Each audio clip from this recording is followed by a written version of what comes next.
All right, so in the last video, we saw how innovation made other innovations, which made other innovations. Now we're going to see how this Industrial Revolution really affects the fabric of society itself, right? We're going to see first its effect on the population and cities. So we've already talked about that during this time period, there's a better food supply. There's also a decline in death rates, war, and disease once we get past the Napoleonic Wars. And because of that, you have that population growth that's going to be so important for the Industrial Revolution. So you're just going to have more people in general, right? And then you have all these industrial revolution jobs showing up in places like London. So that's going to lead to the growth of cities. The population of London explodes after the industrial revolution. Unfortunately, this is going to cause a lot of problems. Right? Many of these cities, they were not designed to have this many people. London was not necessarily designed to have millions of people. It was said that you could smell London before you saw it during this time period, right? There was inadequate sewage systems. There's inadequate plumbing. There was a lack of adequate housing. There were poor living conditions, which can lead to the spread of disease. There was an increase in crime, an increase in poverty, because there's no health codes yet. There's no safety regulations yet. There's no building codes yet. There's no law that said an apartment complex had to have indoor plumbing. There was no law that said an apartment complex had to have a fire escape. There was no law saying that you can't have 10 people living in a one-room apartment. None of that existed yet. There was no law saying that you could not dump your sewage out into the streets. Right? There wasn't any laws yet. So what's going to happen is all these negatives is going to lead to the government to take on new responsibilities. It's going to eventually lead to governments really abandoning some of the laissez-faire aspects that have been popular since the Enlightenment and start to regulate some of this because people are going to demand it. They're going to demand that the streets be clean. They're going to demand that London not smell. They're going to demand that the government begin to do something about this as people literally begin to die because of these poor health conditions and these poor living conditions. But it's going to take a while. It's going to take a while because governments aren't used to doing it. We're going to talk about in a second. There was a whole debate about child labor laws. There had never been child labor laws before because we never needed them before, because we never had children working in factories before. So it takes a while for society and government to get caught up with all of the changes that are taking place because they're happening so fast. The Industrial Revolution does create some more classes, right? The middle class expands into something called the industrial middle class. These are your bankers. These are some of your entrepreneurs, right?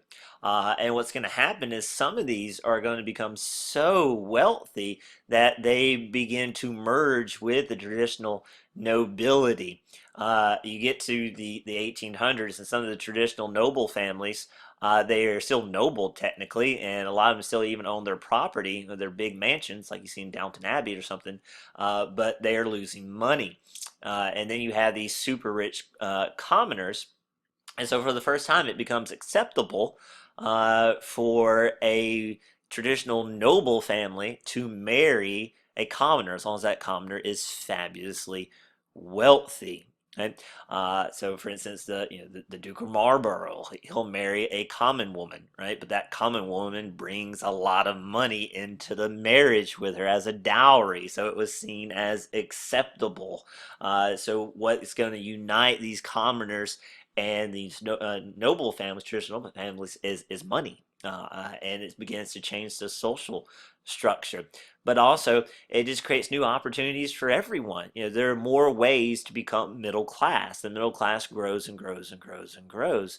You're starting to see a kind of society you would fit into. If I put you back in the Renaissance, you wouldn't fit into it. I put you back in, say, 1860s London, there would be an adjustment period, of course, but you're going to start seeing a society you could recognize, a society based upon the middle class, a society based upon smaller families, an urban society, a society that eventually you could fit into a little bit easier. And then you have the industrial working class, exactly what it sounds like. These are the people working in the factories and the coal mines. And in general, their working conditions are horrible because there are no labor laws at first and there are no safety regulations at first. So people were working 16 hours a day, 6 days a week. There's no law saying otherwise. The only day they had off was Sundays. There were 9-year-olds working in coal mines 12 hours a day, 6 days a week, because there are no labor laws saying otherwise. Some textile factories, they liked employing children because their little hands could fit into the machines easier when they malfunction. Of course, that led to a spike in amputations among children. They would lose limbs. And of course, if a child lost a limb, then they couldn't work, then they would be fired. And there was no labor law saying that that was unacceptable. Uh, and sometimes we look back and we're like, what is wrong with these people? Right? Why are these parents making their children work? Well, it's because in the old pattern of work, everybody worked. Think about it. Most people for centuries lived on the farm, and on the farm, the whole family chipped in. Mom, dad, and all the kids. Everyone worked. That's how it was always done. So that's the old pattern. And these farming families are moving into cities and bringing the old pattern with them and applying it to the new factory system.